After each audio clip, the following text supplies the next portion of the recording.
நீரின்றி மனிதர்கள் அவதிப்படும் சூழலில் பறவைகள் படும்பாடு சொல்லில் அடங்காது. பறவைகளின் சொர்க்கமாக கருதப்பட்ட பல சரணாலயங்கள் நீரின்றி வறண்டு காணப்படுகின்றன. அந்த வரிசையில் நெல்லை கூந்தன்குளம் சரணாலயமும் இணைந்துள்ளது.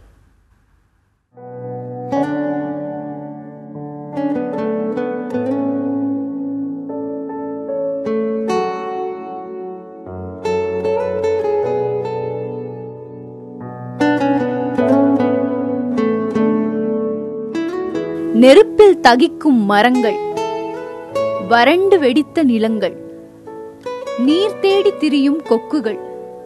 நெல்லை மாவட்டம் கூந்தன்குளம் சரணாலயத்தின் காட்சிகள் இவை. கடல் போல் பறந்து விரிந்து காட்சியளித்த கூந்தன்குளம் தற்போது நிலவும் வறட்சிக்கு வெடித்து போயிருக்கிறது. இதனால் கண்ணுக்கு எட்டிய தூரம் வரை பறவைகள் என்பதே இல்லை. உள்நாட்டு மற்றும் வெளிநாட்டு பறவைகள் என 283 வகையான பறவைகள் கூடு கட்டி வாழ்ந்த இங்கு பறவைகள் வருகையே நின்று போயிருக்கிறது. மழை பெஞ்சு குளத்துல தண்ணி தான் அப்படி வந்து ரவுண்ட் அடிக்க மாதிரி வந்துடும்.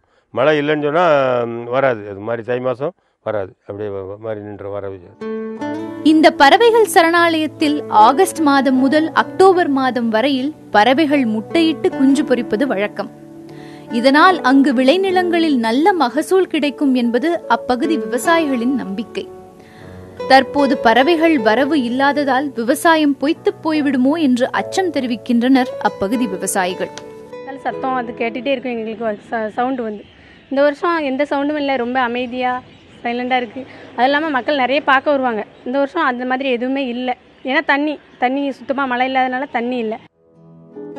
இந்த சூழலில் குளத்தில் உள்ள மண் மேடுகளை அப்புறப்படுத்தி ஆழ்துளை கிணறுகள் மூலம் தண்ணீர் எடுக்க நடவடிக்கைகள் மேற்கொள்ளப்பட்டு வருவதாக வனத்துறை கள இயக்குநர் வெங்கடேஷ் தெரிவித்துள்ளார்.